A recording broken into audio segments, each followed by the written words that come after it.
La journée de représentation du trouble borderline, qui est une journée maison, puisqu'aujourd'hui, il n'y a pas encore de reconnaissance officielle au niveau de l'État pour cette journée. Et on y lutte et on y travaille beaucoup avec les pairs.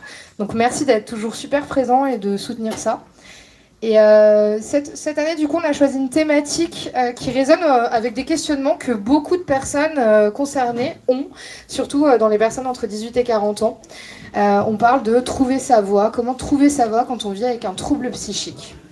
Et donc ce matin, vous avez peut-être pu explorer ça à travers des ateliers, notamment un premier atelier qui était sur l'ikigai, et aussi une magnifique fresque qu'on a peint sur une porte, puisque les borderline laissent toujours leurs traces à la maison perchée. Donc vous pourrez l'admirer, puisque cette porte va rester, et on est super content, puisque c'est Momo la crapule, qui fait partie de la table ronde, donc Morgane, qui nous a drivé sur ce projet. Ok, promis, j'introduis la table, mais après c'est eux qui parlent. Avant d'aller plus loin, moi j'aimais bien garder le sujet de la table autour de la vie active, mais qu'est-ce que ça veut dire? Moi j'ai une réflexion autour du travail, donc je voulais vous la partager. En fait, en anthropologie et en sociaux, on définit que le travail, c'est une activité qui est profondément humaine, qui fait partie même du développement des humains. Donc produire, créer, contribuer, donner du sens à son existence, c'est vraiment une des raisons pour lesquelles l'être humain vit. Donc ça peut être un poste salarié, mais c'est aussi prendre soin de quelqu'un, prendre soin de soi, s'engager dans une asso, se former, militer, créer, avoir des hobbies. Tout ce pourquoi on se met en mouvement finalement. Et donc c'est dans ce sens large aujourd'hui qu'on parlera vraiment de la vie active, parce que l'enjeu c'est pas bien sûr d'aller au travail, mais bien de faire travail. Donc je pensais que c'était important de le rappeler. Petit rappel aussi, les personnes qui vont partager aujourd'hui, elles sont en effet toutes concernées par le trouble borderline, mais elles ne sont pas des représentations de ce trouble. Je trouve que c'est important et je le rappelle, et pour les personnes qui me connaissent déjà, c'est un truc que je martèle. Le trouble borderline, il y a plus de 200 profils possibles, et donc en fait, les partages qui vont être faits aujourd'hui, c'est pas des partages absolus de la façon dont il faut se rétablir de ce trouble, mais plus des expériences de vie et donc des choix qui ont été faits pour s'adapter. Donc voilà, ouvrez vos mirettes, ouvrez vos oreilles, et puis bon voyage du coup dans la vie active. Salut Rivine. Salut, du coup je m'appelle Yervin, j'ai 31 ans, je suis salarié pour un grand groupe français et à côté j'ai un blog justement où je parle de santé mentale en ce qui me concerne et depuis quelques mois aussi je rédige des newsletters pour mes amis que vous avez pu peut-être lire récemment sur la santé mentale au masculin. Merci pour cette presse. Est-ce que toi aussi Morgane, tu peux te présenter? Bonjour, eh bien moi c'est Morgane. Je suis très contente d'être avec vous aujourd'hui. Merci Agnès de m'avoir accueillie à la Maison Perchée. Moi je suis concernée par un trouble de la personnalité borderline et actuellement je travaille à mon compte en indépendante et je ne peux pas vraiment faire autrement. J'avoue que c'est un petit peu la seule manière que j'ai trouvé de pouvoir travailler. Et je suis artiste peintre. Voilà. Merci. Bonjour à toutes et à tous, merci d'être ici. Donc moi c'est Natacha, j'ai 35 ans. Donc pour ma part, je suis diagnostiquée d'un trouble de la personnalité borderline depuis 3 ans, après 20 ans d'errance. Donc moi je suis en alternance actuellement. Donc voilà, à côté de la formation, je travaille en tant que salariée dans une petite start-up. Et je suis également péridante bénévole à la Maison Perchée. Trop bien. La première question que j'avais envie de vous poser, c'est finalement, est-ce que vous pourriez définir qu'est-ce qui est vraiment impactant pour vous en lien avec le trouble borderline dans votre vie et qui potentiellement pourrait, disons, spread, se répandre du côté de l'engagement dans des activités, de la vie active? Tu veux commencer? Pour ma part, les symptômes du trouble de la personnalité borderline ont pas mal évolué avec le temps. Il y en a qui se sont atténués, mais il y en a d'autres qui sont toujours plus ou moins présents en fonction des périodes. Et je sais que ce qui va surtout venir potentiellement impacter, que ce soit ma vie personnelle ou même ma vie justement active de façon générale, ça va être la dysrégulation émotionnelle. La dissociation aussi.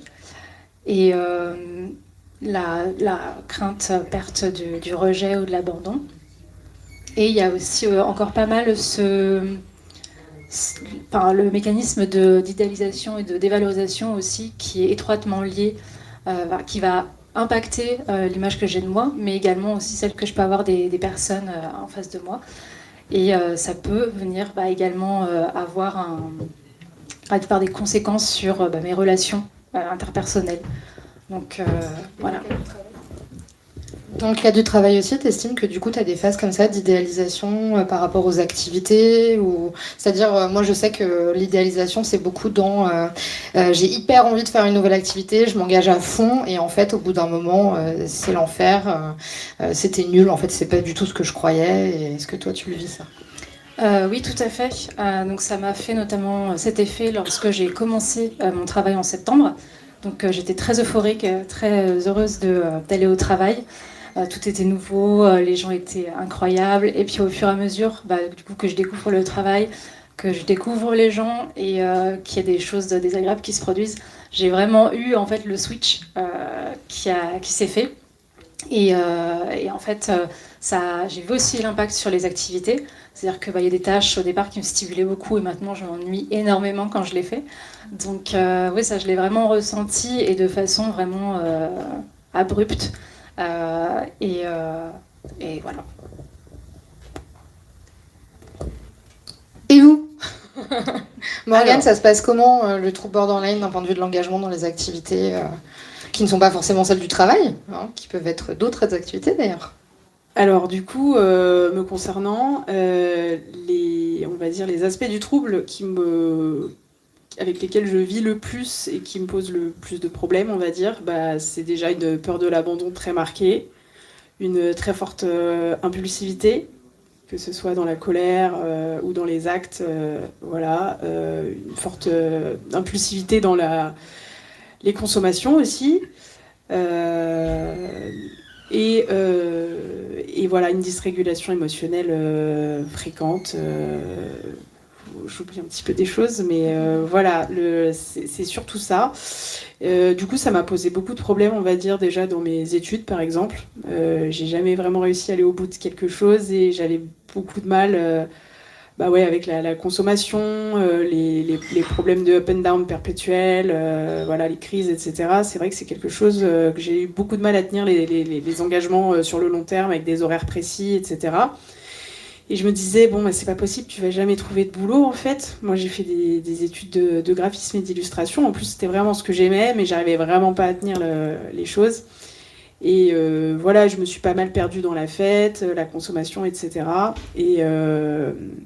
Et au bout d'un moment, après avoir fait quelques petits boulots où à chaque fois c'était quand même, je dois dire, pas mal l'enfer, je me suis regardée dans une glace et je me suis dit, mais en fait, fais ce que tu sais faire. Et j'ai commencé à me rapprocher d'associations, notamment ça devait être une dizaine d'années, ça s'appelait l'Association des hypersensibles.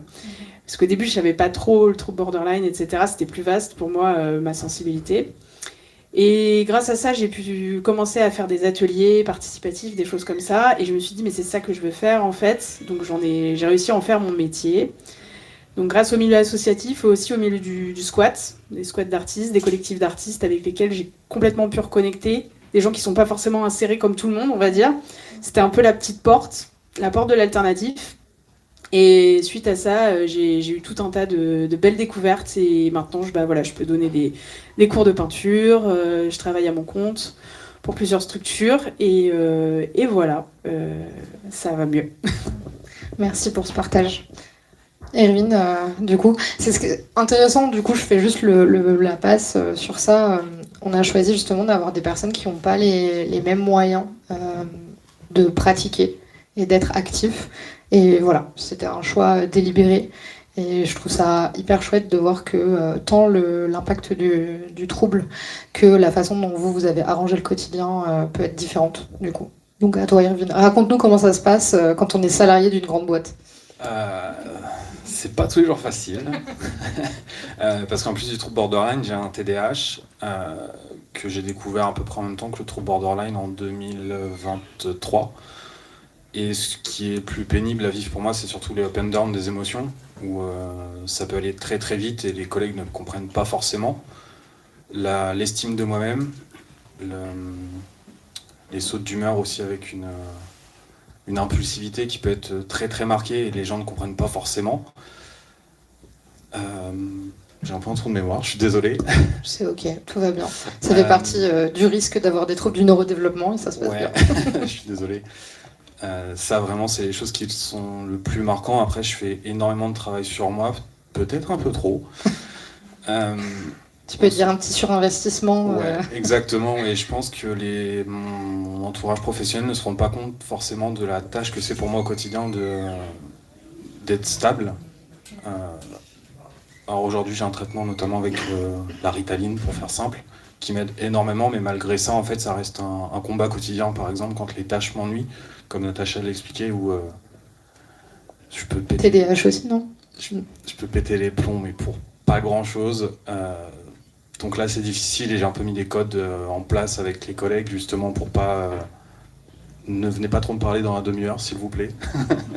Ah oui, t'arrives à leur dire genre vraiment... Ouais, ou des fois j'ai pas besoin de leur dire. Ils le voient, un regard suffit et non.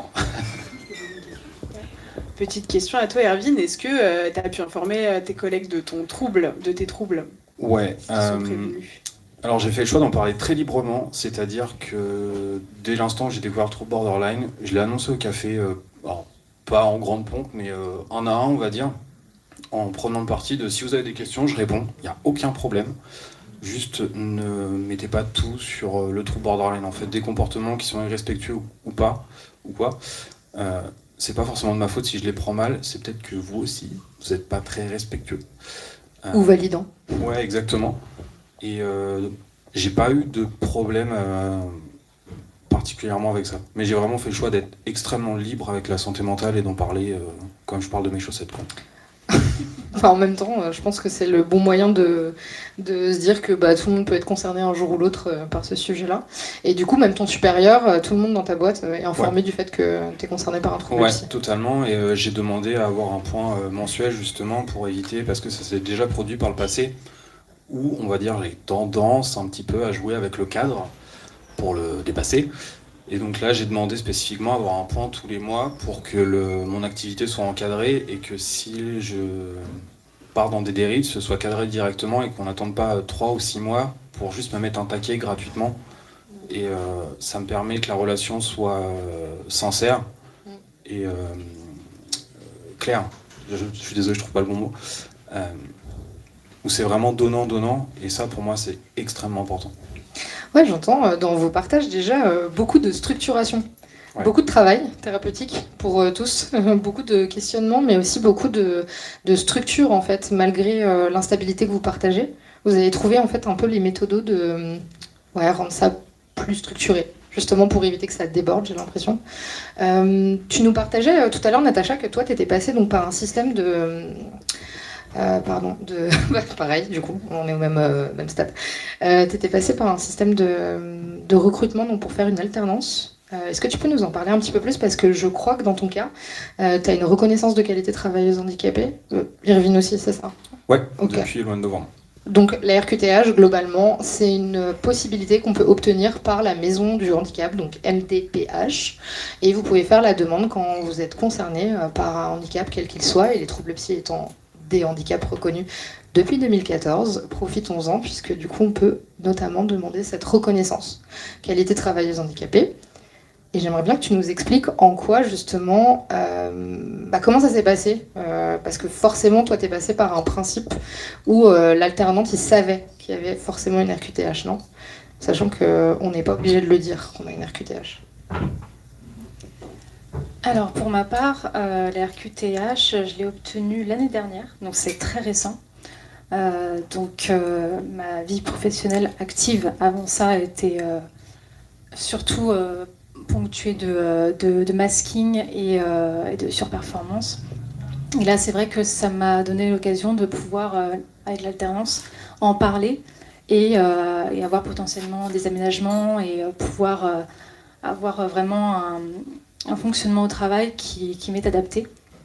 Et donc j'en ai parlé lors de mon entretien avec l'entreprise avec laquelle je travaille là finalement. Je l'ai dit de façon, on va dire, assez simple.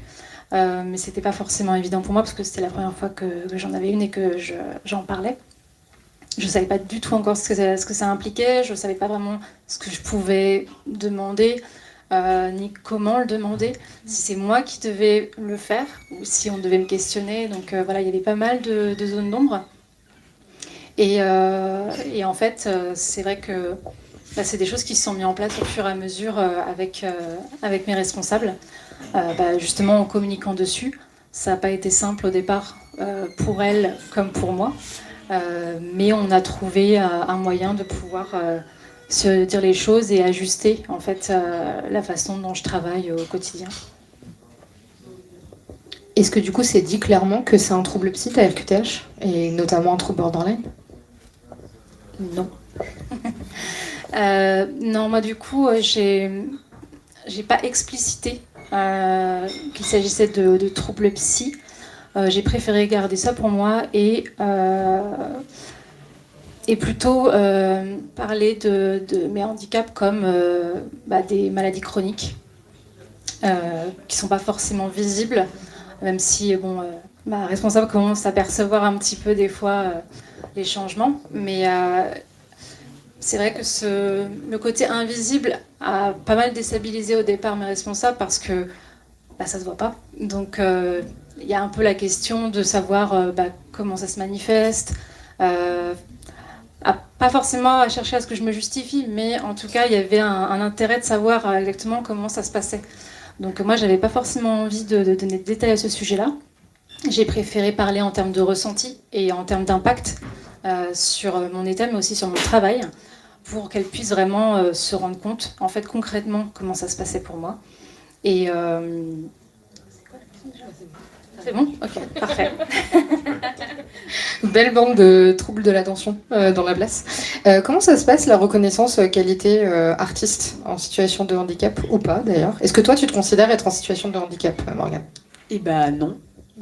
Après, c'est très personnel, mais je me souviens de ma mère il y a quelques années qui m'a dit mais tu pourrais demander une RQTH et tout quand t'as parce que c'est vrai que des fois je traverse des gros moments de down et c'est compliqué d'aller bosser. Mais non, je sais pas pourquoi j'arrive pas à le faire. Enfin, ça fait pas sens pour moi pour le moment du moins. Je trouve que c'est ok. Je pense que c'est comme l'histoire du dévoilement.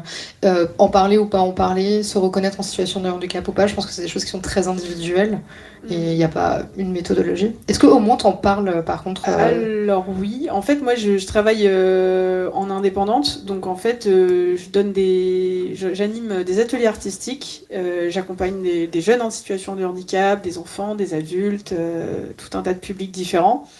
Et on va dire ce qui est bien dans ce travail, c'est qu'en fait, c'est moi qui programme quand je travaille. Si je travaille pas, il n'y a pas de sous qui rentrent. Mais personne n'a rien à me dire. J'ai personne au-dessus de moi qui va me dire t'étais pas là, qu'est-ce que t'as fait? Non. Alors souvent je donne l'excuse je suis désolée, il y a un dégât des eaux à la maison, je suis désolée, mon bus n'en finit pas d'arriver. Et en fait, des fois, je suis juste super mal au fond de mon lit, mais je sais pas. Alors après, il y a certains parents d'élèves, par exemple, que j'ai régulièrement, oui, ils sont au courant que j'ai un trouble, notamment une maman dont le fils est autiste et dont je m'occupe depuis maintenant 6 ans. Je fais un accompagnement culturel avec lui. Elle, je sais qu'elle est apte à comprendre les troubles psy et je lui ai dit honnêtement que des fois, il y a des matins, oui, j'arrive pas à me lever et à venir. Mais elle est tout à fait au courant que c'est parce que je traverse un moment compliqué et c'est ok. Voilà comment ça se passe de mon côté. Pas de RQTH, mais la possibilité de gérer seule quand ça va pas. Ouais, je suis indépendante jusqu'au bout. Et cette instabilité dont tu parles, du fait que tu es indépendante, ce qui veut dire que comme du coup, quand tu n'es pas en capacité d'aller au travail, tu n'as pas de revenus, comment tu gères cette instabilité et cette... on peut parler de précarité parce que finalement la précarité oui. C'est quand il y a une grande différence entre deux états. Donc, ouais, des fois quand les sous ne rentrent pas, c'est un peu compliqué, vraiment. Et c'est vrai que dans ce cas-là, je me suis déjà posé la question plusieurs fois, est-ce que je ferais pas cette demande ? Récemment, j'ai demandé, je me suis renseignée pour une assurance pour les personnes qui travaillent en indépendance, donc une assurance, une prévoyance pro. Et en fait, quand j'ai été très honnête dans le questionnaire médical et je leur ai dit je prends un traitement antidépresseur, j'ai un trouble psy. Et en fait, ils m'ont renvoyé une sorte de convention. Enfin, sur le contrat, en plus, il y avait noté « Nous prendrons tout en charge ». En gros, si vous tombez à vélo, c'est pris en charge, vous serez indemnisé mensuellement. En revanche, pas d'indemnisation sur les troubles psy. Donc, parce que j'ai été honnête, on m'a dit ça, non, vous paierez 30 € par mois, mais vous serez pas indemnisé si vous faites un burn-out, si vous avez des tocs, si, rien. Et ben j'ai dit non, je vais pas la prendre cette prévoyance en fait. Donc je reste à faire le petit écureuil et à récolter de l'argent de manière journalière, par-ci par-là, et puis voilà. Et puis je fais tout de mon côté quoi. J'entends encore une grande structuration, en fait, une forme de stabilité dans le chaos ou dans l'instabilité, de organiser, garder, prévoir, et en même temps de devoir gérer qu'il y a des changements d'état et des jours où c'est impossible. Ouais, des fois c'est vraiment impossible. Irvine, est-ce que toi tu vis ça? C'est-à-dire que dans une même semaine, tu peux avoir des moments où tu passes de tout va bien à je peux pas me lever. Moins maintenant, parce que justement avec la Ritaline et la dépression aussi, c'est grandement stabilisé. Mais j'ai eu ça par le passé et c'était extrêmement compliqué. C'est-à-dire que donc là, on parle en termes de production parce que c'est une grosse boîte et ils aiment bien les stats, les tableurs et tout. C'était catastrophique. Et puis, bizarrement, du jour où j'ai eu mon traitement, c'est passé du simple au triple. Mais avant, c'était très compliqué. Et justement, j'usais et abusais du télétravail parce que j'ai eu le droit.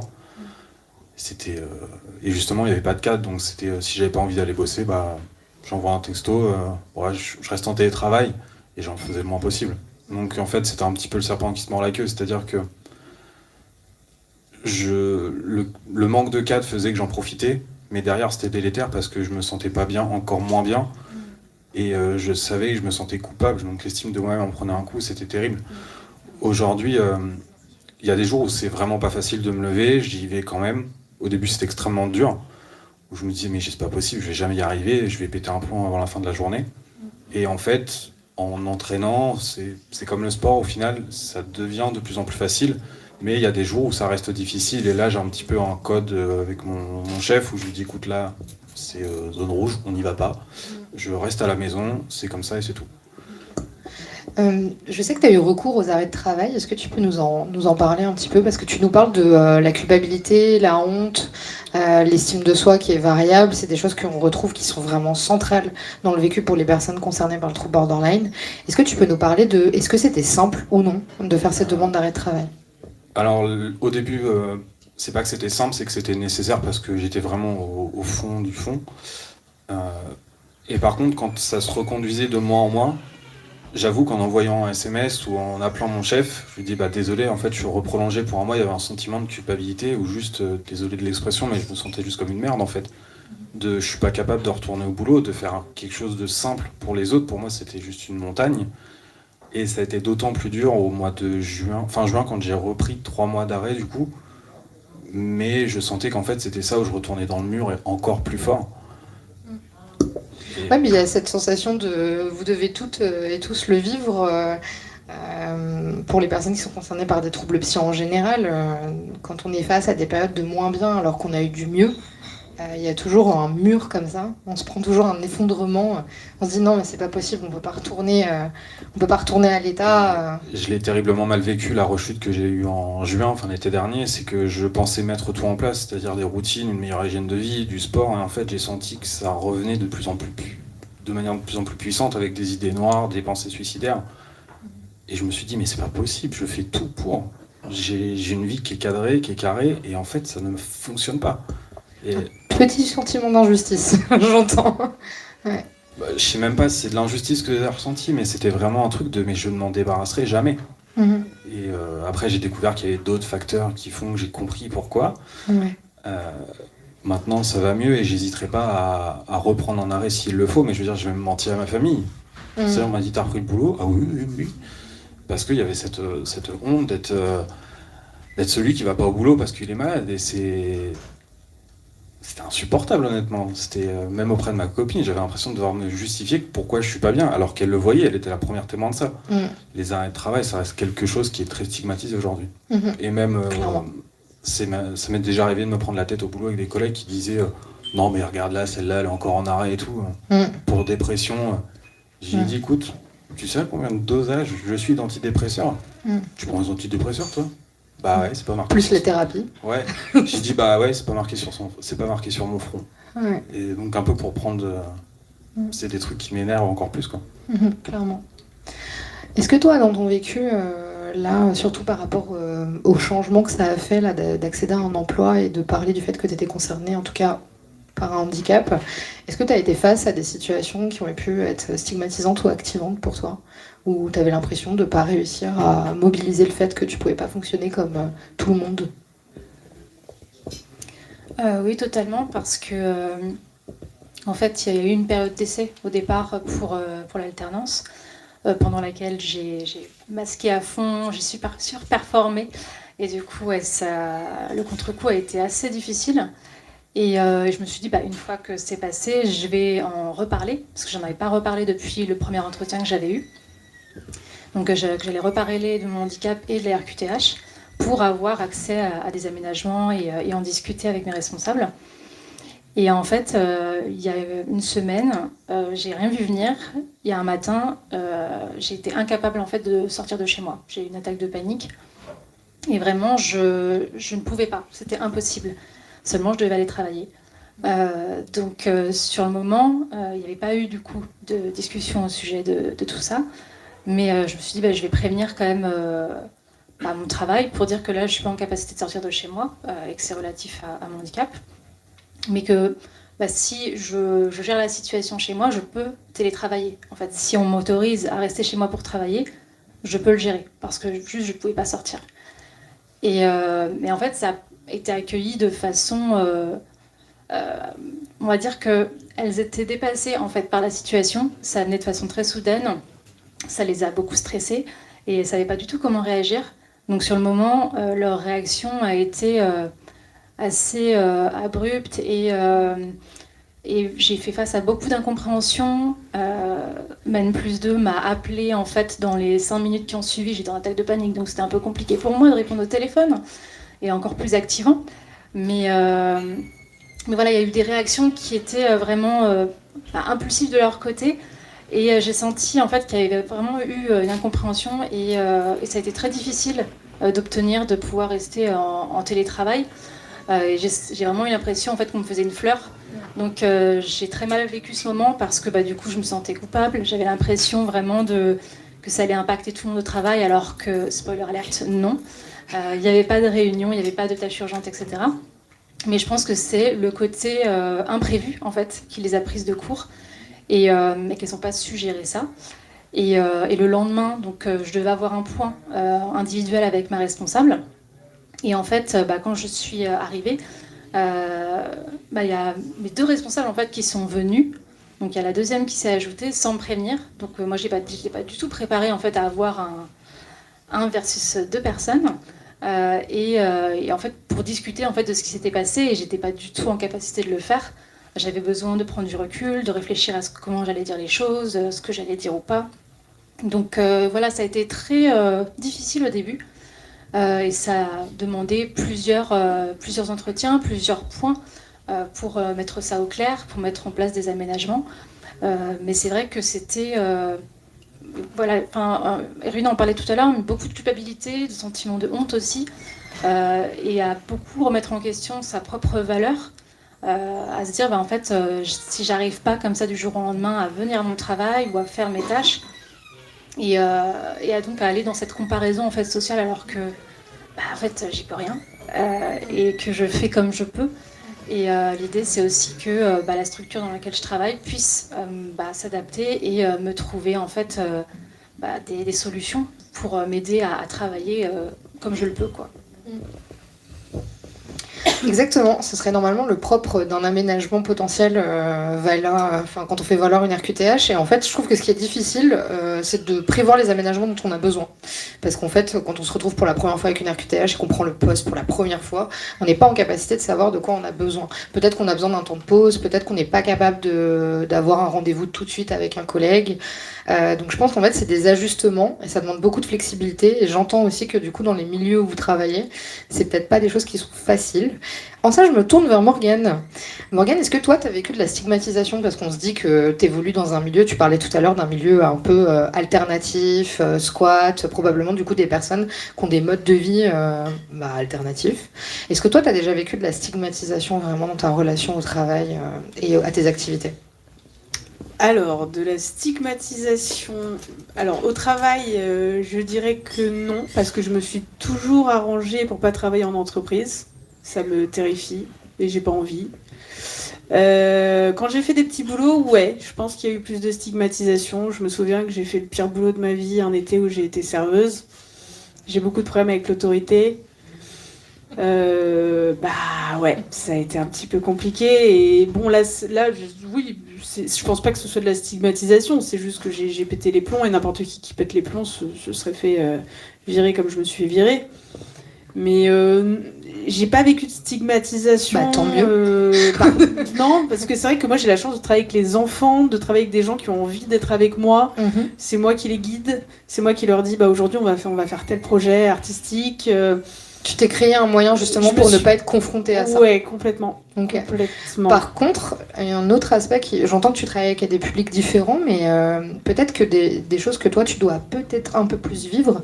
Moi qui ai travaillé dans des milieux, dans les métiers d'art et artistique avant ma carrière de père aidante et de prof, même avant, j'étais beaucoup confrontée à une problématique, et je te pose cette question pour ça, c'était la séparation entre le travail et les relations interpersonnelles.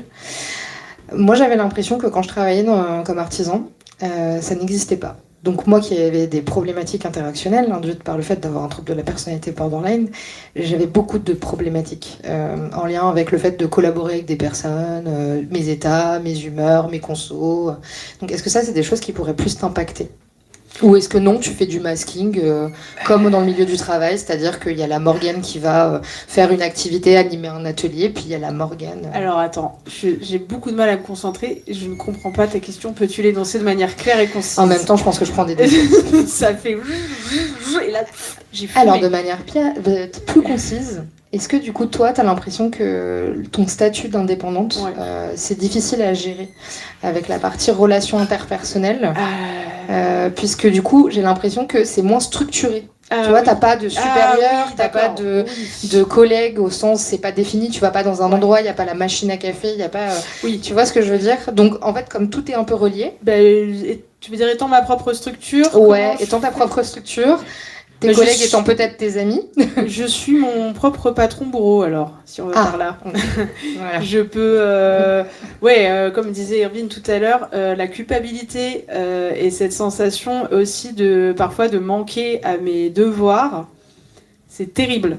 Je fais le travail du patron qui se dit « Mais comment ça, t'es pas venu aujourd'hui ? Mais ça va pas ou quoi ?» Ouais, donc t'as besoin de personne pour... Après, la stigmatisation, si je peux répondre à ta question, ça vient de m'y revenir, mais je l'ai vécu plus, mais dans les relations avec les autres, ça oui. Ouais. Le côté, de toute façon, elle en fait 10 tonnes, elle fait ça que pour attirer l'attention. Ça oui, je l'ai vécu aussi. Mais ouais, au travail, en fait, je sais pas, je me suis faufilée comme une petite souris pour pas avoir à faire trop à les structures, les grosses structures, quoi. Je trouve que c'est intéressant de voir en tout cas la manière dont finalement tu t'es adapté et en tout cas tu as plus adapté tes activités à ta santé mentale que l'inverse. Exactement. Donc, ça peut tout résumer, tiens. Tiens, tu vois, qu'on arrive à être concise finalement en fin de journée. Petite question aussi, est-ce que maintenant vous arrivez mieux à identifier quand vous atteignez vos limites, le moment où ça va péter ? C'est-à-dire plutôt que de dire je peux pas venir ce matin, être en capacité de dire là, je sens qu'on rentre dans une phase pas ouf. Comment vous faites ? Est-ce que vous avez des petites ressources, des petits trucs ? J'avoue que j'ai beaucoup de mal à prévenir d'un état de crise, encore. Je suis en plein travail là-dessus. J'avoue que souvent, c'est un peu à la dernière minute que ça va être un peu pour le jour même que je vais dire bon bah aujourd'hui je vais pas pouvoir venir. J'ai du mal à prévenir. Mais ta ressource, c'est quand même de prévenir. Ah oui, je préviens. Tu vas pas toujours. juste déserter et. Non. Ok. Non, je préviens. Mais au Bah, moins ce qui est quelques déjà heures pas mal, hein. avant, je dis voilà, j'ai tendance un petit peu à inventer des excuses parce que j'ai toujours ce problème de voilà. De honte. De honte de dire bon bah hier soir je me suis mis la tête à l'envers, j'ai pété les plombs, j'ai cassé la vitre de ma salle de bain. Non, on va pas dire aux gens ce qui se passe vraiment quand même. Voilà. Non, mais je préviens quand même si c'est que des excuses, je préviens. Merci. Irine, c'est quoi tes ressources à toi pour anticiper qu'il y a un moins bien qui arrive, une crise Alors aujourd'hui, mes moments où ça va moins bien sont clairement identifiés pour des raisons que j'évoquerai pas forcément ici, mais c'est très calendaire, si on peut dire. J'en parle, tout simplement. En fait, j'explique et j'ai aussi la chance maintenant d'être dans un métier où j'ai plus de relationnel à proprement parler, hormis mes collègues. Là où avant, j'étais chargé d'affaires, donc j'étais responsable de tout. Et c'était un problème en fait. Et donc, t'es beaucoup plus face à un ordi, c'est ça? Beaucoup plus. Et ça t'aide? Ouais, bah en fait, Excel, ils s'en foutent de mon humeur. Pas faux. Donc voilà, alors le contact humain me manque aussi parce que c'était... l'aspect humain du métier de chargé d'affaires me plaisait, mais par contre le fait d'être responsable de choses que je ne maîtrisais pas, c'était absolument insupportable. Ouais, anticiper la réaction des gens, ça c'était pas possible. C'était pas possible et il y a plein de fois en fait où j'aurais mis des lapins de dernière minute, mais travaillant dans une grosse structure avec des mairies, c'était impossible en fait. Je pouvais pas mettre de lapin, mais c'était la boule au ventre presque à me faire vomir parfois. Hein. C'était infernal. Donc aujourd'hui, c'est un choix que j'ai fait de plus avoir de métier comme ça. Pour combien de temps, je sais pas. Peut-être que j'y reviendrai, mais tant que j'estime que je suis pas suffisamment fort, ou du moins j'ai pas suffisamment d'outils pour gérer ces moments-là, j'ai pris la décision de rester à ce travail-là, même s'il est ennuyant, parce que pas créatif, et c'est pour ça que j'ai un blog et que j'écris pour Musaï à côté, où je ressens le besoin d'avoir de la créativité pour exprimer justement mes émotions. Et le boulot, en fait, me permet juste d'avoir un cadre où je fais, grosso modo, 8h, 17h, j'ai la tête dans le guidon, je pense pas, et ça va mieux comme ça. Quoi. Et ça rentre de l'argent, et ça permet de faire des activités à côté. Okay. Autre manière de gérer. Ouais, là où pendant longtemps, j'ai voulu partir parce que je me suis dit, ouais, de toute façon, j'en ai ras-le-bol, les grosses boîtes, les coups de colère... Ça t'arrive souvent, ça? Je vais tout plaquer, je vais monter une boîte, je vais être un dé. Moins, mais j'ai eu une période, c'était un running gag et en fait on me croyait même plus au travail. Parce que tu le disais au travail? Ah ouais. Bah là, du coup, il y avait stigmatisation, non? Ouais, mais en fait le truc c'est courageux, ça, c'est exactement super que courageux. je suis trop honnête, je sais pas faire semblant, donc je disais les choses clairement et je l'ai un peu payé très cher, on va dire. J'ai traîné une réputation de personne très difficile à manager parce que du jour au lendemain, je pouvais arriver le lundi matin et dire de toute façon je me casse. Ça doit être très agréable quand on est supérieur, je pense. Ouais, j'ai pas les détails, mais j'ai pas été toujours très agréable. Aujourd'hui, je m'en suis excusé d'ailleurs très platement en disant écoute, j'ai pas forcément été moi-même. Après, si tu n'acceptes pas mes excuses, je le comprends aussi parce que ça reste une personne humaine. Il y en a qui ont accepté, d'autres non. Voilà, chacun fait sa vie et tout va bien comme ça. Et les personnes qui travaillent avec moi dorénavant voient qu'il y a eu un vrai changement et que c'était pas une question de volonté ou juste je suis un sale con de base, quoi. Tac. Mais aujourd'hui, j'arrive enfin à trouver mon équilibre de ce côté-là. Ok. Natacha, c'est quoi tes ressources quand t'es au travail et puis à l'extérieur du travail? Qu'est-ce qui te fait du bien? Je sais que t'as des petits steam toys, par exemple au boulot. Est-ce qu'il y a d'autres choses? Tu peux nous en parler?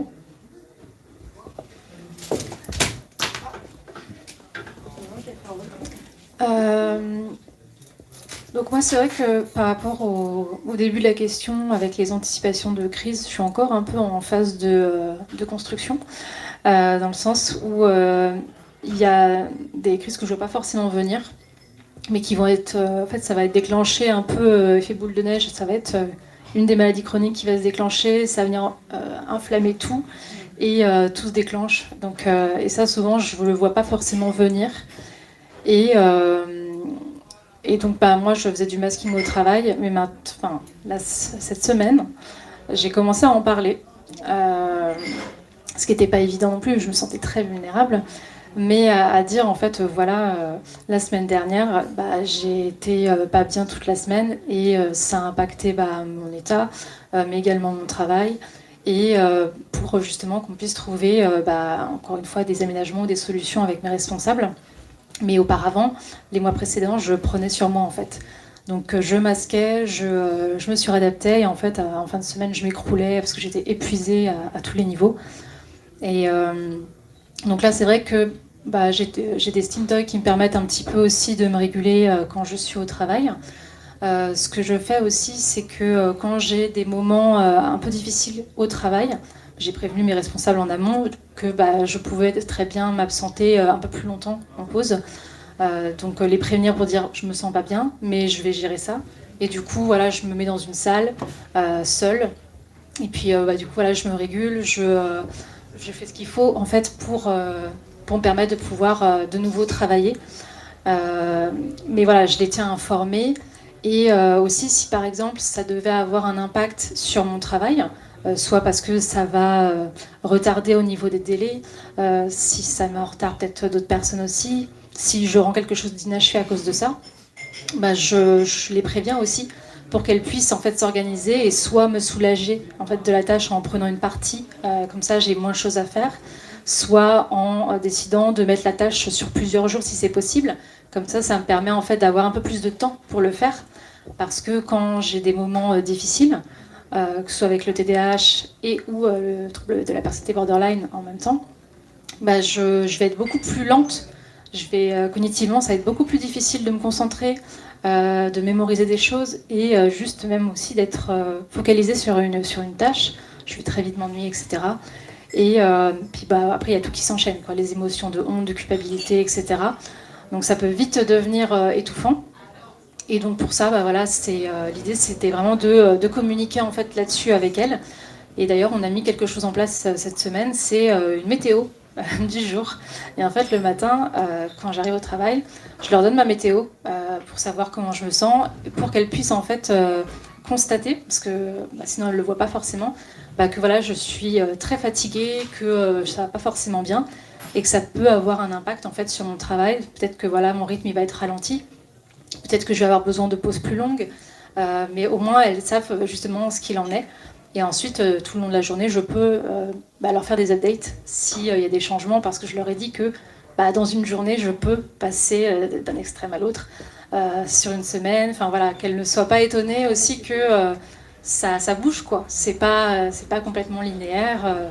Donc voilà, on a mis des choses encore en place cette semaine pour le mieux. Et donc je pense que ça va pas mal aider. Ouais, les petits points météo, c'est rigolo. C'est pas mal, c'est une bonne technique. Mais oui, du coup, forcément, c'est un peu cramé, quoi. Le switch on-off, je comprends. Avant qu'on laisse la place aux questions des personnes qui sont gentiment venues nous écouter aujourd'hui, est-ce que vous auriez un mot on a parlé beaucoup des difficultés qu'on avait rencontrées, la manière dont on avait réussi peut-être potentiellement à se réinsérer dans le travail. Déjà, moi, j'avais une parole concernant ce sujet. Je tiens à ce que ce soit très clair que oui, aujourd'hui, nous quatre ici, on travaille de façon fluctuante et on a peut-être ou non des reconnaissances, mais on n'a pas tous été capables à tous les moments de travailler. Et travailler, c'est pas une fin en soi. C'est pas ça qui m'a rendue heureuse et je tiens à la rappeler parce que je sais que beaucoup de pères que moi j'ai en accompagné en tant que père aidante n'arrivent pas à accéder au monde du travail, n'arrivent pas à s'insérer parce qu'en fait ils vivent de la stigmatisation et des problématiques. Et donc ça c'était très très important pour moi de le rappeler parce que moi je me suis beaucoup soignée par le fait de travailler au sens primitif du terme, c'est-à-dire venir à la Maison Perchée, être bénévole, m'engager dans des actions, produire un podcast, faire des toiles à la maison, enfin voilà. Et c'était pas du tout rémunérateur. Et aujourd'hui, je gagne très très très mal ma vie en tant que père aidante. Donc pour moi, en fait, je tiens, voilà, à répéter et signaler que, et s'il y a des proches aussi, et des personnes concernées qui écoutent, retourner vers le travail, c'est pas une fin en soi, et parfois c'est pas possible. Donc il y a des structures pour la réhabilitation, il y a des moyens, et on est avec vous si vous luttez avec ces pensées, et voilà. Donc maintenant, place à l'espoir, un petit mot à laisser, Irvine, à tout le monde, ou un truc que tu aurais voulu savoir avant de te retrouver dans cette espèce de machine à laver de la reprise dans la vie active. accepter que ça prend du temps. On revient pas au boulot du jour au lendemain. J'ai eu 6 mois de mi-temps thérapeutique. Même le mi-temps était difficile. La reprise à temps plein était difficile. Ça prend du temps et faut essayer. Alors c'est hyper dur et je dis ça en ayant moi-même du mal, mais de passer au-dessus de ce jugement que les autres peuvent avoir. Ils comprennent pas forcément ce qu'on peut ressentir. Faire ce qu'on peut, du mieux qu'on peut, au moins pour l'estime de soi, de se dire j'ai fait ce que j'ai pu et c'est ok. Merci. Morgane, un petit mot ou un petit tips, un truc que tu aurais voulu savoir avant Un petit mot d'espoir, moi je dirais le mot alternatif. Toujours et encore. En fait, si la grande porte vous refuse, et ben essayez la petite, c'est même la fenêtre, même la gouttière. Voilà, rampons dans les gouttières.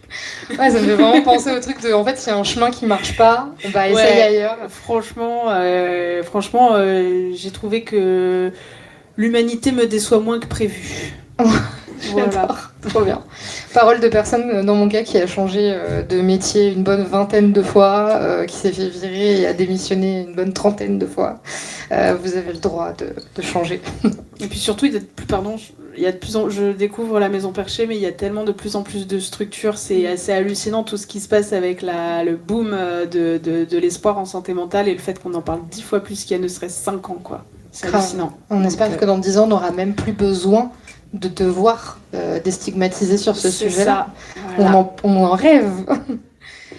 Natacha, un petit mot d'espoir ou une chose que tu aurais voulu d'ailleurs connaître avant, potentiellement La Maison Perchée. Ça a été un vrai tournant, pour être honnête, parce que je sortais de 4 ans et demi d'un travail qui avait été vraiment... qui m'avait poussée au bout. Et en fait, la Maison Perchée, ma première année de bénévolat à la Maison Perchée, ça a été vraiment salvateur en fait pour moi, parce que j'ai trouvé un lieu où je me sentais moi-même, où je me sentais bien, et où j'étais acceptée telle que j'étais.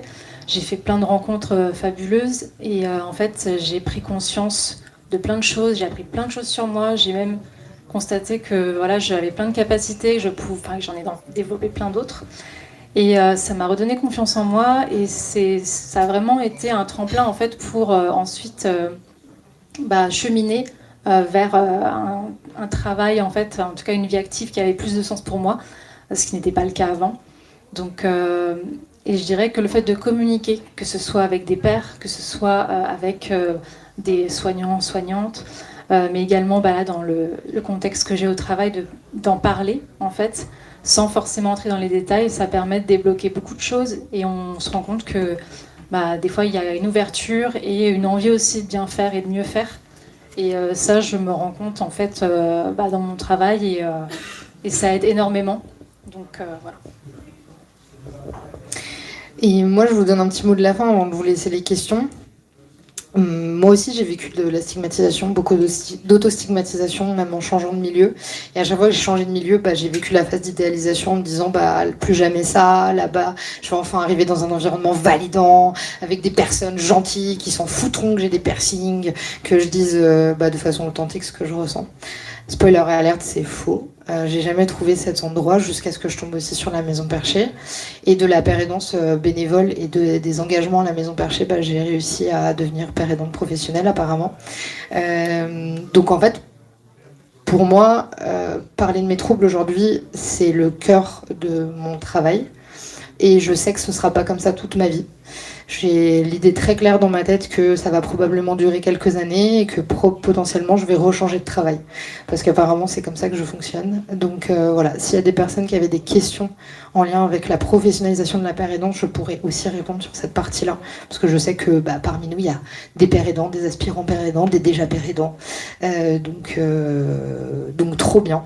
Merci à tous déjà d'être venus et d'avoir répondu à ces petites questions, à ce petit roast. Place aux questions de votre côté. Je fais passer le micro, mais je reconnais des têtes que je connais. C'est les questions, toujours. Ça fait trop plaisir.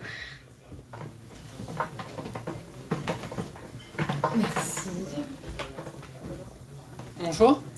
Moi, je me demande, en tant que personne qui peuvent avoir une petite, voire une grosse aversion envers l'autorité et les règles, comment est-ce que vous arrivez de vous-même, j'imagine, à mettre un cadre? Et s'il ne vient pas de vous-même, comment est-ce que vous arrivez à ce qu'on vous impose un cadre, justement, que ce soit pour travailler ou dans la vie personnelle?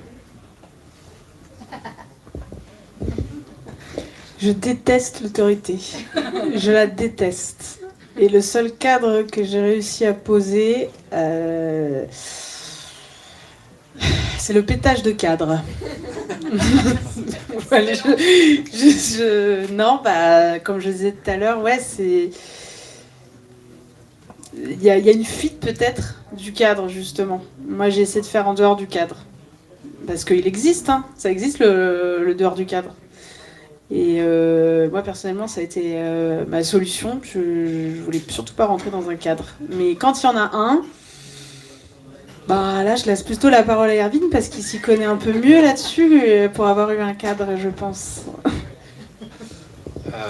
Alors, j'ai un cadre, je le déteste.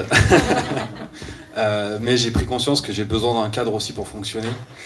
Je suis désolé, est-ce que tu peux répéter ta question? Pardon. En sachant du coup que certains d'entre vous... C'est bon, c'est revenu. C'est une phrase que j'ai entendue lors d'une formation, c'est apprendre à manager son manager. Donc avant que les problèmes arrivent, j'explique que par exemple, avant de me transmettre ces ordres, entre guillemets, tu me les dis pas de cette façon-là. Faut y mettre un peu plus les formes. J'explique un petit peu pourquoi ceci, cela. Et en fait, avec le temps, la personne voit qu'en faisant ça, ça fonctionne. Et donc, il y a une sorte de respect mutuel de chacun son cadre. Donc ça, c'est ce qui m'a vraiment aidé. Mais il y a des gens avec qui ça ne passe absolument pas, la manière de travailler. Et là, un peu comme Morgane, le cadre, j'ai envie de l'exploser.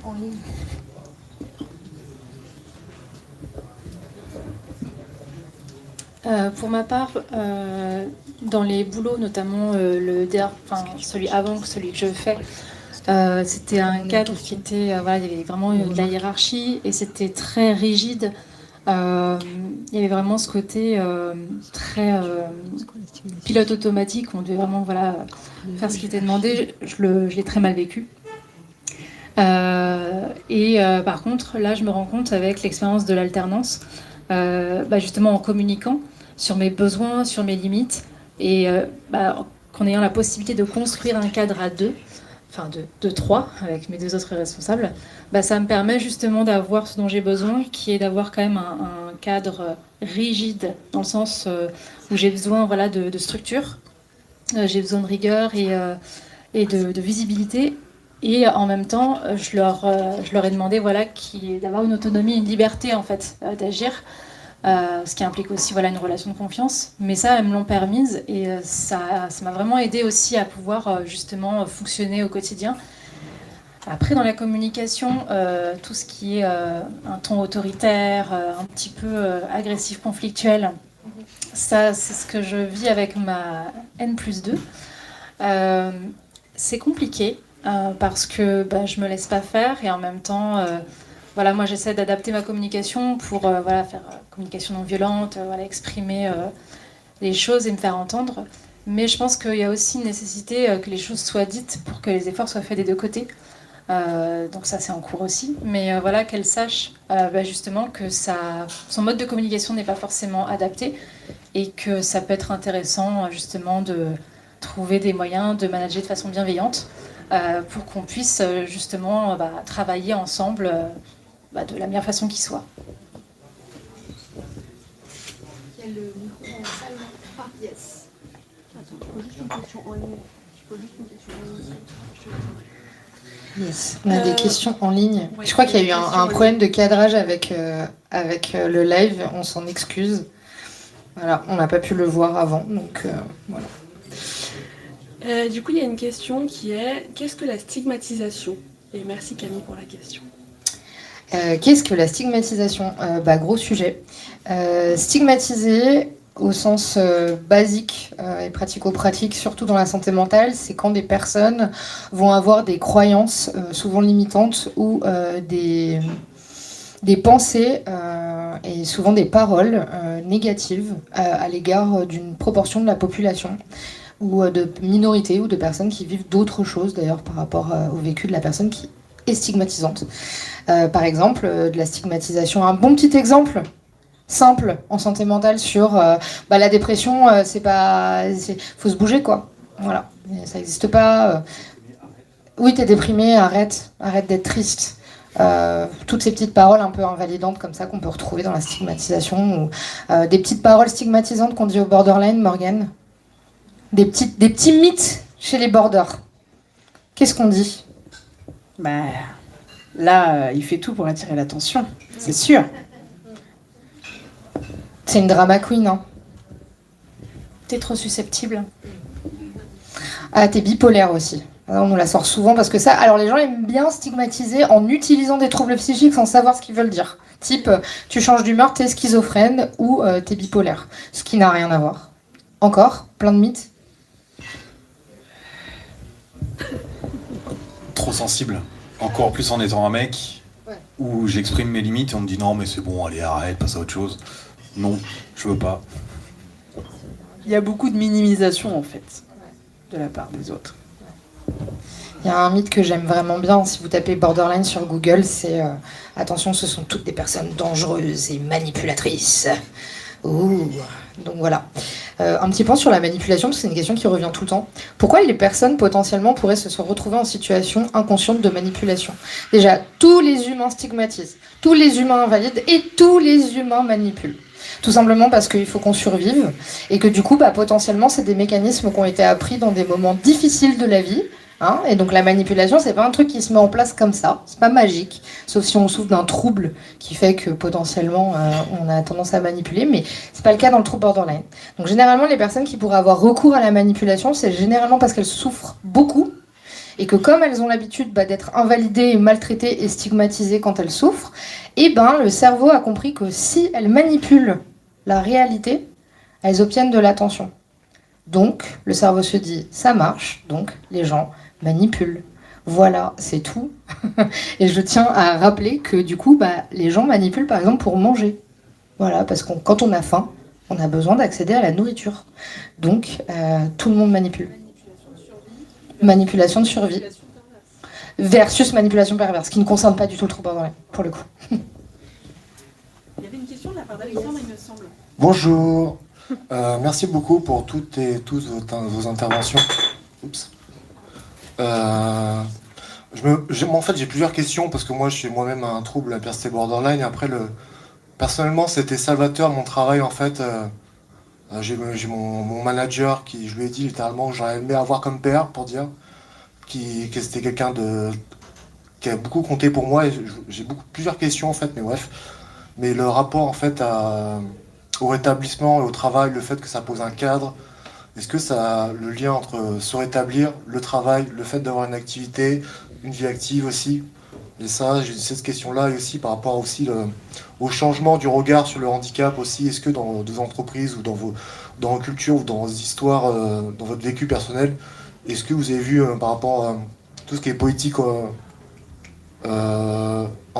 diversité et inclusion, ce genre de choses?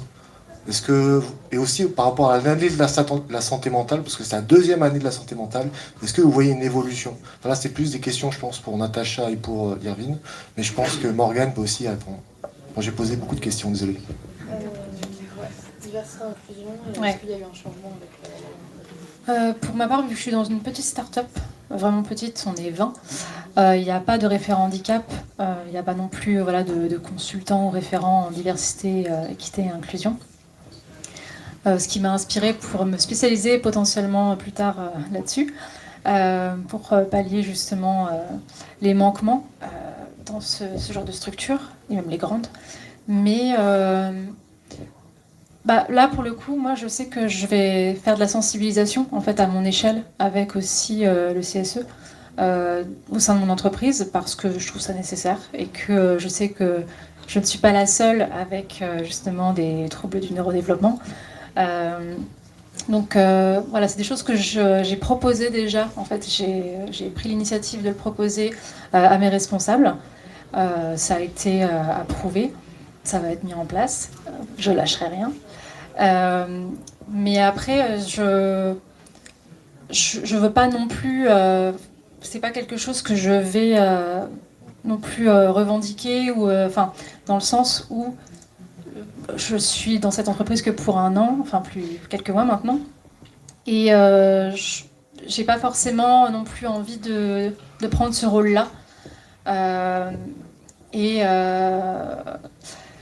oui, par rapport à l'évolution, que ce soit dans les médias, etc., et justement qu'on en parle plus de la santé mentale, je pense que ça dépend vraiment en fait de tout à chacun, parce que y a des personnes qui restent encore très peu sensibilisées, qui ont encore beaucoup d'a priori. Donc, et puis je pense qu'après, c'est en fonction de chacun si on a envie d'en parler et de pouvoir faire avancer les choses à ce sujet. Je pense que c'est très personnel aussi, parce que comme je l'ai indiqué plus tôt, moi je n'ai pas précisé avoir des troubles psy,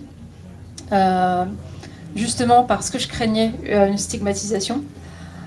Mais voilà, je ne me donne pas pour rôle de déstigmatiser en fait les troubles psy au sein de mon entreprise, parce que c'est pas là mon rôle et ma place. Et je préfère laisser ça à des personnes qui savent très bien le faire, comme Agnès par exemple. Merci. Envie de partager sur cette question. Quid de la grande cause, Morgane? Énorme changement? Non? Ouais, personnellement, je sais pas pourquoi, j'ai l'impression que depuis le Covid, il se passe quelque chose. Que d'un coup, tout le monde s'est retrouvé enfermé chez soi, dans sa tête, et tout le monde a commencé à s'interroger sur « Ah, en fait, ça existe cette histoire d'intérieur ». Et personnellement, moi, je vais pas pouvoir te répondre, Alexandre, en te disant que j'ai vu une évolution dans mon entreprise. Du coup, oui, je la vois dans mon entreprise personnelle. Mais je le vois autour de moi, comme je disais tout à l'heure, il y a de plus en plus de lieux, il y a de plus en plus de personnes qui se confient aussi. J'ai l'impression que les gens arrivent plus à se confier, et je pense que ne serait-ce que d'en parler à une personne de plus chaque jour, c'est déjà une très belle manière de militer. Par exemple, moi, mon copain, il découvre ça. Il est venu pour la première fois aujourd'hui à la Maison Perchée. Pour la première fois la semaine dernière, il m'a accompagné à une consultation. Et d'un coup, il y a tout un monde qui s'ouvre, et c'est génial parce que, parlez-en à vos proches en fait. Ça n'est que bénéfique. Et puis voilà, j'ai plus les mots. Et ne ratez vraiment pas la super campagne de sensibilisation qui a été faite par Positive Minders sur le dévoilement. Est-ce qu'il existe un bon moment pour se dévoiler? Ils ont fait un spot hilarant, mais vraiment hilarant. Je vous invite à regarder. Ils donnent des pins sur est-ce que vous êtes prêt à vous dévoiler et raconter ce que vous vivez avec le trouble psy, ou est-ce que vous êtes écoutant et prêt à écouter une personne qui voudrait partager. Donc Positive Minders. Irvine, la grande cause... la diversité et inclusion en entreprise. Attention. Je vais rester soft. Alors, à mon échelle, j'ai l'impression que c'est plus du handicap washing, si on peut dire. On en parle beaucoup, on met un petit peu à toutes les sauces, mais quand on entend les bruits de couloir, on se rend compte que les discours et les mentalités ne changent pas, sauf quand on commence à être concerné, où des personnes disaient « Oh, mais c'est bon, la dépression, c'est rien », jusqu'au jour où cette fameuse personne est arrêtée pour une dépression ou un burn-out, et quand elle revient, elle fait « Ah ouais, en fait, c'est ça ». Et malheureusement, l'être humain, j'ai l'impression, ne comprend qu'en vivant des expériences. Et c'est dommage d'en arriver là, parce qu'on essaye de faire de la prévention, notamment à travers mon blog et de musée, où j'explique c'est mieux quand même d'aller voir des professionnels de santé avant que les gros problèmes arrivent. Mais malgré ça, en fait, ça change pas vraiment, d'autant plus chez les hommes. Et est-ce que je peux compléter, parce qu'en fait, moi j'ai fait mon coming out psy dans ma deuxième boîte d'affilée là. Je suis moi-même référent handicap, mais je rejoins totalement ce que tu viens de dire sur le handicap washing. En fait, je suis apparu dans une campagne interne pour la semaine européenne d'emploi des personnes en situation de handicap. Je dis que j'avais un handicap invisible, un handicap psychique. On a eu un poste en interne, tout ça, une communication. Mais au-delà de ça, en fait, j'ai un rôle de référent handicap moi-même il y a des pôles, je suis dans une grande entreprise. Mais au-delà de ça, il y a une personne qui s'occupe une référente de référent handicap, quoi. mais il n'y a pas d'action concrète. Je vois ce que tu veux dire, quoi. Mais je pense aussi que c'est lié beaucoup à la culture d'entreprise. Ouais, complètement. Alors, pour le coup, on parle d'une entreprise où il y a plus de 40 000 personnes et j'ai un collègue qui a une expression qui est extra pour ça, c'est on peut tirer la queue du mammouth avant qu'il bouge la trompe. Voilà, et en fait c'est ça, c'est le temps que les choses se mettent en place, ça met des années malheureusement et on essuie un peu les plates parce qu'on est les premières générations à en parler ouvertement et c'est difficile mais faut accepter que ça va pas se faire tout de suite. Et je recommande un livre, ça s'appelle de Claire Leroy-Atala, une sociologue de formation, qui s'appelle La vérité sur les troubles psychiques au travail. Le nom me dit quelque chose. Ouais. Ok. Moi, j'ai bien aimé, en tout cas. Il y a une question au fond. Ouais. Même deux. Est-ce qu'il faut qu'on passe le micro, sinon on vous entend pas? Je fais passer. Ok. Et après, on prendra une question en ligne. Parce que sinon, ils n'entendent pas en ligne, désolé. Allume juste le micro, il n'est pas allumé, je pense. Yes. Je me posais la question, lorsque on est dans une boîte depuis très longtemps, et que d'un seul coup on dit comme quoi on a des problèmes psychiques, tout ce genre de choses, et que même si on montre les papiers, on nous répond, que ce soit nos collègues, que ce soit nos amis, ou quoi que ce soit, non mais je te connais, t'as rien, tu fais juste semblant. Comment est-ce que vous réagissez, comment est-ce que vous pouvez montrer aux gens que c'est juste, vous faites tout ce qui est possible pour ne rien montrer, alors qu'en fait à l'intérieur vous intéressez tout et que vous souffrez de martyr?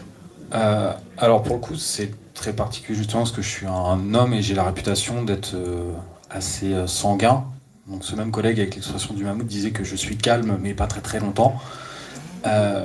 Au sens où quand je dis que j'ai des problèmes psy, il y a ce côté de si tu me saoules trop, ça peut partir dans des proportions que tu n'imagines même pas. Et du coup on respecte ma parole.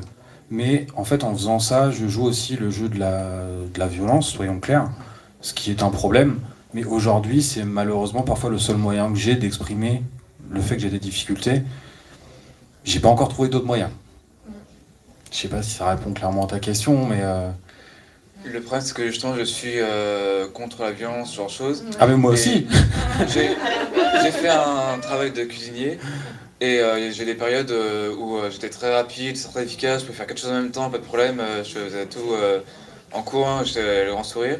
D'autres moments où j'étais vraiment au fond du gouffre, j'avais du mal, j'allais au boulot en reculant et j'ai du mal à faire une chose à la fois. Ou alors des problèmes d'attention, du coup on me disait 5 trucs, j'en avais retenu une et les 4 autres trucs, fallait les répéter. Mais à chaque fois on me disait non, tu fais juste, tu fais express et puis voilà quoi. Donc, Il y a une violence très particulièrement, pardon, je me permets de faire cette parenthèse, mais dans les milieux de la restauration. Et ça, il y a de plus en plus de choses qui se révèlent, mais il y a une violence toute particulière dans les cuisines, encore plus qu'en salle. Ouais, et beaucoup d'empathie avec ce que tu partages, et déjà merci de nous en parler parce que, en effet, dans la resto, il y a ce truc aussi du rendement, de devoir toujours être efficace, de devoir être toujours disponible, de faire des coupures, de finir à des horaires indus. Moi, le parti pris, parce que je suis aussi, dans l'expression de mon trouble, j'étais plus dans une attitude de docilité. Pour ma part, la colère, elle est très intériorisée chez moi. Et du coup, je suis pas une personne qui arrive à extérioriser, donc c'est aussi très douloureux. Donc j'ai fait beaucoup de masking. Et la manière qui m'a le plus aidée, justement, c'était de passer par la psychoéducation. Donc en fait, expliquer aux personnes ce que c'est le masking et la raison pour laquelle aujourd'hui je n'arrive pas à me montrer sous mon jour en tant que personne en situation de handicap, parce que ça provoque un sentiment de honte chronique chez moi et que c'est très très douloureux quoi en fait de le faire. Et que voilà, je trouve que c'est plus simple pour moi aujourd'hui d'aller voir un collègue ou une personne que je connais pas en lui disant écoute, ce que je vais te dire déjà c'est difficile de t'en parler et je remarque que tu as du mal à comprendre que ça me concerne, mais en fait je fais ce qu'on appelle du masking, ça fait partie de mon trouble. Je suis en incapacité de dire quand ça va mal et du coup en fait quand je rentre chez moi il se passe ça. Et je trouve que donner la perspective de ce qui se passe en dehors du travail aux personnes, c'est à la fois exposant et en même temps ça a été la seule manière que j'ai eue d'expliquer aux gens que quand je rentre le soir par exemple, quand je travaillais, que j'étais prof, mes collègues me croyaient pas qu'après 2 heures de réunion en fait j'allais péter un câble. Je disais mais moi quand je prends mon vélo, je démarre le vélo et je me mets à chanter, je me fais 1 heure de vélo en mode comme ça en écoutant du métal. Et après, j'arrive chez moi et soit je m'alcoolise, soit je fais des trucs pour me rétablir de ce qui vient de se passer parce que j'ai l'impression qu'on a passé la réunion à essayer de me dire des trucs désagréables et je me suis sentie rejetée et c'était hyper dur et j'ai pas pu le verbaliser. Puis de toute façon, dès que j'essaye de vous dire un truc, je suis encore plus invalidée. Donc voilà, donc le jour où j'ai réussi à dire la vérité. C'est-à-dire, en fait, quand je rentre chez moi, je faisais un truc horrible en dehors de l'alcoolisation, c'était encore plus dur. Je faisais ce qu'on appelle les colonnes de Beck. C'est-à-dire que je traçais tous les événements d'interaction que j'avais eu dans ma journée et j'allais analyser les faits de ce qui s'était passé pour vérifier si je ressentais vraiment ça. Et en fait, c'est horrible. Ça veut dire qu'en gros, je me tapais ma journée de travail de 7 heures. Je rentrais pendant 3 heures, je décompensais sur la situation. Donc je me tapais des crises. Après, c'était de l'hyperphagie, voilà. Et finalement, j'allais me coucher épuisée et je repartais le lendemain. Quand mes collègues, ils ont compris que ça se passait comme ça, il y en a qui l'ont pas accepté. Et puis, il y a les autres qui se sont dit « Ah ouais, voilà. » Mais moi, j'ai fait comme ça. Ça veut pas dire que c'est comme ça qu'il faut faire, mais je trouve que passer par l'éducation, par le fait de prendre le parti de « Écoute, déjà, je viens, je t'en parle, voilà ce qui se passe. » Si après, la personne, elle décide de pas comprendre, ça, en fait, ça parle que de la problématique personnelle de la personne en face. C'est un blocage mental lié au fait que peut-être ça leur renvoie des trucs, mais... Bah, c'est pareil, un truc qui m'a posé des problèmes aussi, c'est que j'ai un ami qui était aussi collègue de boulot, qui a comme moi un TDAH, sauf que lui, du coup, c'est le H, c'est pour l'hyperactivité, Ouais. que moi, c'est pour l'impulsivité. Mm. Et du coup, quand je fais une hyperactivité comme lui, il m'a dit non, c'est faux, arrête de raconter. Ouais, bah, le classique. Alors, moi, c'est mes préférés. Ça, c'est vraiment mes favoris. C'est les gens qui pensent qu'il n'y a qu'une manière de vivre un trouble. C'est pour ça que j'ai commencé en disant qu'on n'était pas des représentations du trouble borderline. Et dans le TDAH, alors là, c'est pépite, hein, vraiment, entre les gens qui disent que c'est une mode. Alors ça, c'est génial. Alors qu'il n'y a rien. Sachez qu'il y a une étude qui est sortie au UK qui démontre que c'est pas une mode, que c'est juste qu'on n'était pas capable de faire les examens qu'il fallait. Et ça m'énerve énormément. Et puis les gens, en fait, qui comprennent pas que l'impulsivité, l'hyperactivité, les troubles de l'attention, ça peut se passer aussi de façon intériorisée. Et... En fait, ils s'invalident et ils invalident les autres au passage. Donc, désolée, j'étais un peu en colère, mais voilà. Je me suis aussi, très franchement. Surtout quand on me dit non, mais t'as vu ça sur TikTok, hein, Ah oui, bah oui, TikTok, le lieu de référence. Ouais, bien sûr. bien sûr. Alors que TikTok, j'avais pas vu passer un message, j'étais en mode hein, quoi. Bah merci, on en parle Bien après sûr, si tu comme, veux, vraiment. j'avais pas l'hyperactivité comme cette personne-là, du coup, forcément, je mentais, ou alors je fais plus ça sur TikTok et je vais me faire passer pour un intéressant. Courage. Vraiment, courage. Je pense qu'on te souhaite tous et toutes de trouver un espace dans lequel tu pourras être toi-même sans qu'on te reproche. Je le souhaite à tout le monde, c'est pour ça que dès que je rencontre quelqu'un, je m'en ai rien à faire, je dis qu'est-ce que j'ai, et si ça te plaît pas, bah. Une autre manière la porte de est gérer. ouverte, tu peux partir. Très bien. Je crois qu'on avait des questions en ligne avant de redonner le micro dans la salle. Oui, la question c'est quelles obligations les entreprises... Yes. Quelles obligations les entreprises ont-elles vis-à-vis des personnes vivant avec un trouble psy? Est-ce qu'il y a des aménagements? Quelqu'un qui sait répondre?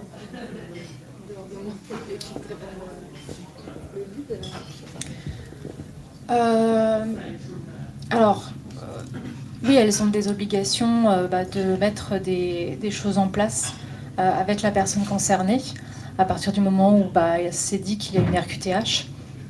Après, pour les aménagements, c'est à voir avec en fait les personnes, les responsables directs. Enfin, moi, quand je me suis renseignée auprès de personnes, parce que j'avais contacté la structure Colin Care, justement pour en savoir plus sur les RQTH, les aménagements que je pouvais demander en entreprise. Elle m'avait guidée, mais c'est vrai que la consultante que j'ai eue m'avait guidée, mais elle m'avait dit que en fait, c'est pour moi. En fait. Donc je pouvais vraiment créer des aménagements qui me conviennent à moi, parce que voilà, c'est aussi mon expérience, la façon dont je vis mon trouble. Et ce qui était assez difficile, parce que je me suis dit, mais de quoi j'ai besoin? Et en fait, je propose des choses et mes responsables me disent si c'est possible ou pas, comment ça peut s'ajuster aussi au rythme de travail, à la façon dont sont organisées les journées, les tâches, etc. Et en fait, on construit ensemble les aménagements qui peuvent m'aider au quotidien et sans impacter en fait, justement l'entreprise et les personnes qui y travaillent. Et l'unique obligation légale qu'a une entreprise, c'est à partir de 20 salariés. C'est 6% de salariés qui doivent être intégrés et en situation de handicap. Spoiler alerte, ça aussi, ça n'arrive pas souvent. Et du coup, ils payent, en fait, Bah, c'est pas des amendes d'ailleurs. Qu'est-ce qu'ils payent les entreprises s'ils n'empochent pas le quota qu'ils doivent embaucher de personnes en situation de handicap? Je sais pas si on parle pas d'une amende, on parle de une pénalité. Merci. Voilà. Donc une pénalité, exactement. Et il y a plein d'entreprises qui préfèrent payer la pénalité. Ah, du coup, j'ai une question aussi. Donc, vous parlez beaucoup de soit co-construire un cadre avec vos managers, vos collègues, soit trouver votre cadre en dehors des entreprises. Est-ce que vous envisagez un jour de partager votre cadre avec d'autres? Donc, soit diriger une équipe, soit déléguer, ou est-ce qu'il y a quelque chose dans l'idée que vous avez déjà trouvé un cadre qui marche pour vous? Pas toujours peut-être, mais c'est votre cadre. Est-ce que vous avez envie de le partager? Bah oui, complètement. Bah, aujourd'hui, j'ai partagé un petit peu de mon cadre en venant ici. J'ai travaillé comme je travaille d'habitude, sauf que je l'ai fait à la Maison Perchée et de manière complètement bénévole et ça m'a fait un bien fou. On a réalisé cette magnifique fresque pour la Maison Perchée que vous aurez l'occasion de voir en y venant, avec tout un tas de personnes adorables qui sont venues peindre. On a peint tous ensemble, voilà. Donc ça déjà, c'est un partage de cadre. Donc je sais pas, j'imagine peut-être à l'avenir. Enfin, en fait, j'ai l'impression de partager un petit peu mon cadre avec chacun de mes élèves, chaque personne avec qui je m'investis. Mais peut-être à l'avenir, tout pareil, je rêverais d'ouvrir un lieu où on puisse partager encore plus autour de la santé mentale et de l'artistique. Voilà, c'est encore des projets, mais c'est complètement quelque chose que... Enfin, moi, je vis pour ça, je vis pour partager. Donc, voilà, partager le cadre à fond. Comme j'ai dit, pour moi, le cadre, c'est vraiment la communication et avoir des relations de confiance. Sans relation de confiance, il n'y a pas de cadre qui existe pour moi. Je pense que c'est vraiment ça, en fait. Et après, à partir de là, c'est vraiment une construction ensemble. Mon cadre, ma sécurité, pour moi, c'est la confiance. Me sentir écouté, le moins jugé possible, parce qu'on a tous des jugements sur les gens, c'est comme ça, on n'y peut rien. Et après, à partir de là, on fait ce qu'on peut.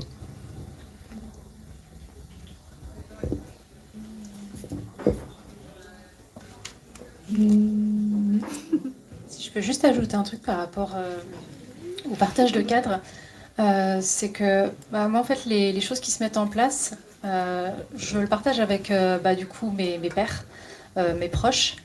Et j'ai constaté aussi que ça pouvait... venir questionner aussi le fonctionnement des personnes qui travaillent avec moi, qui en tout cas a priori sont valides, et qui se rendent compte que en fait, y a des adaptations que je fais, des aménagements qui leur sont aussi bénéfiques, en fait, qui déteignent en fait sur elles et elles se rendent compte que c'est vrai que faire ça comme ça fait du bien, c'est mieux. Voilà, je me sens plus reposée, je me sens aussi plus productive, etc.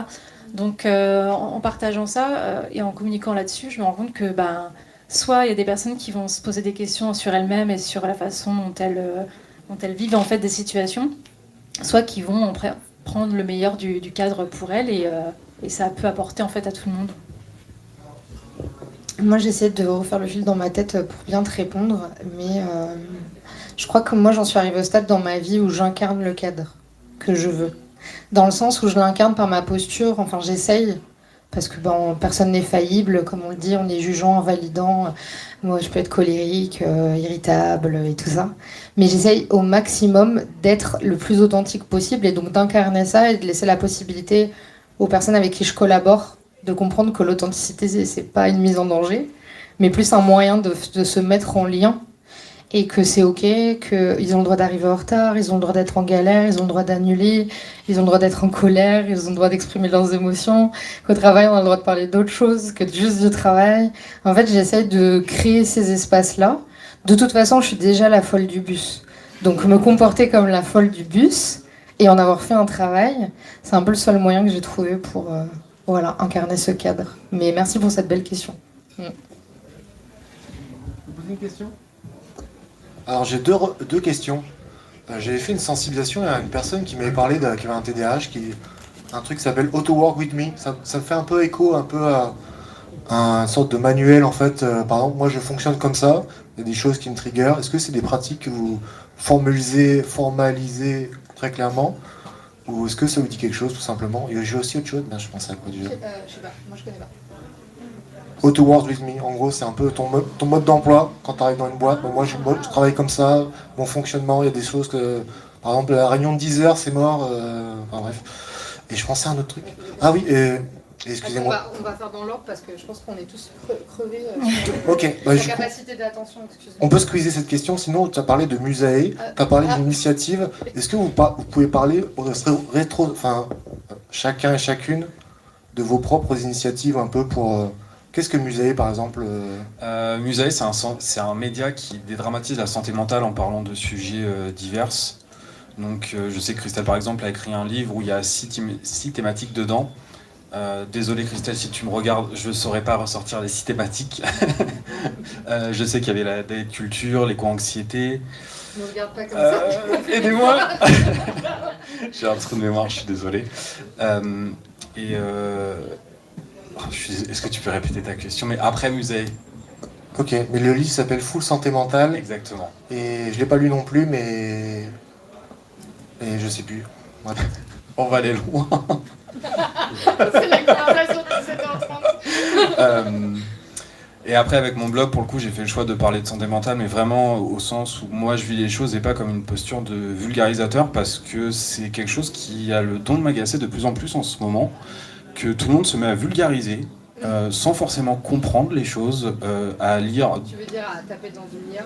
Ouais, c'est ça, ou à dire une étude scientifique dit que, mais lire des études scientifiques, c'est un métier, ça demande du temps et c'est pas aussi simple que ça, donc j'ai vraiment pris le parti de dire ce que je vis, ce que je ressens, et je sais que ça en a aidé certains, notamment un collègue de travail où au moment de la création de mon blog, on en a parlé, il m'a posé plein de questions et lui me l'a dit après, il m'a dit je pense que sans toi, sans en avoir parlé, j'aurais pas pris conscience que ça n'allait pas. Donc déjà ça m'a touché de savoir que j'ai aidé une personne malgré moi, quoi. Et c'est vraiment le but de ça. C'est de pas essayer d'avoir une posture de donner de l'information, mais de dire regardez, moi je sens ça, peut-être que vous ressentez ça, et si vous ressentez ça, peut-être qu'il faut aller consulter et se poser des questions là-dessus en fait. Je cherche plus une posture de... planter des graines. Exactement. Voilà.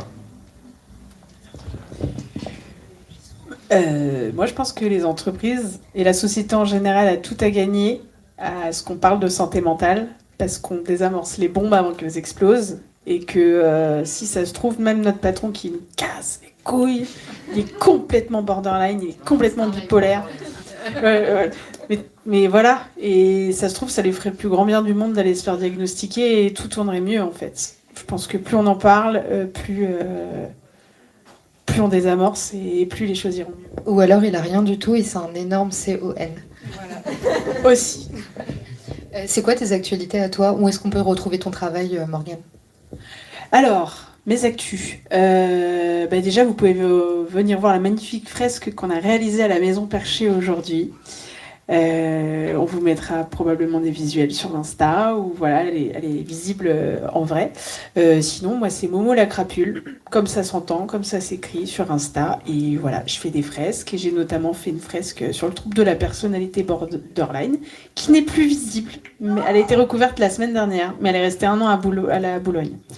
Voilà, mais je continue de faire des fresques et tout. Et puis, si vous venez, vous aurez plein d'infos sur les expos à venir, etc. C'est vraiment dur d'être fresquiste. Hein. Enfin, moi, tu vois, quand tu me dis, elle a été recouverte, je suis en mode. Mais en même temps, ça fait partie du taf, quoi. Donc c'est ok. Mais voilà. Mais vous pouvez la voir sur son Insta. Natacha, j'allais demander des actus à partager, mais peut-être que dans ton cas, je sais pas. Est-ce qu'il y en a? Ou non? Pas spécialement à côté. Ou envie de partager ce que tu fais pour te ressourcer à côté, parce que tout à l'heure, t'as pas répondu. C'est quoi ton truc à toi qui te fait du bien pour justement vivre avec ton trouble dans tes activités? Moi, ce qui me fait du bien, des ressources que j'apprécie beaucoup, c'est le sport, et en particulier la musculation, qui me pousse à me dépasser. Et puis j'aime le fait aussi de me sentir plus puissante, de m'ancrer dans mon corps et de ressentir chaque muscle, chaque brûlure, etc. Enfin, souffrir. Voilà, ça me fait beaucoup de bien. Ça me permet vraiment de me reconnecter à mon corps, à moi-même. Et aussi la lecture, qui me permet de nourrir mon imaginaire, ma créativité. Et aussi, en fait, c'est vraiment des refuges pour moi parce que vraiment, je me projette dans un univers. Et ça m'apaise beaucoup et ça me permet aussi de sortir du quotidien et de déconnecter un petit peu de la réalité qui peut être des fois un peu pesante. Donc voilà. Je salue le fait de lire des livres avec un TDAH, vous êtes des rois, des reines. Je ne sais pas si la question me concernait aussi, Alexandre, ou si. Moi, ça n'a pas changé. Je suis toujours père aidante, professionnellement, et formatrice. Je produis toujours un podcast. Pour les personnes qui ne le savent pas, je commence un peu à montrer ma tête après 1 an et demi dans le noir, qui s'appelle Borderline. Voilà. Et grâce à vous, descendant du projet du Borderline, le podcast, à force de recevoir des messages, et j'en reçois beaucoup et je vous en remercie, merci, pour savoir comment on pourrait se rencontrer, avoir des groupes de parole entre personnes concernées, parce que beaucoup d'entre vous habitent en région et ne sont pas en capacité de venir sur des lieux comme la Maison Perchée, etc. Et du fait que je me sois formée à la formation professionnelle et à la pérédance professionnelle, j'ai sorti un projet qui s'appelle Le Repère du Vécu. Merci pour l'accueil sur ça. Et ça sortira le 15 avril. Vous pourrez tous réserver directement en ligne. Oui, c'est de la visio. Et c'est entre personnes concernées. C'est du rien sur nous sans nous. Et je suis hyper fière. Et du coup, en fait, les soignants viennent que quand je les invite. Et ça, je suis vraiment trop contente. Donc, bienvenue à tous sur ces formats-là. Et à côté de ça, une actu aussi que je partage. Je suis en train de bosser sur la fondation d'une asso qui s'appelle Intense, qui est une asso justement orientée sur la prise en charge dysrégulation émotionnelle pour les jeunes. Voilà, avec des collègues, Marfa, Pauline, Isabelle, qui sont à l'origine vraiment du projet. Et je suis trop en joie. Je pense aussi à des personnes qui ont des super initiatives en France, comme Margot, avec le Border Café à Strasbourg, que je soutiens. Allez-y, on a besoin de représentation sur ce trouve, on a besoin d'initiatives. Et on a besoin de lieux qui s'ouvrent. Donc engagez-vous, il y a de la place pour tout le monde. Et aussi un projet d'appli qui va sortir. D'autres pairs, mais c'est secret. Merci à tout le monde d'être venu. S'il n'y a pas d'autres questions, place au spectacle.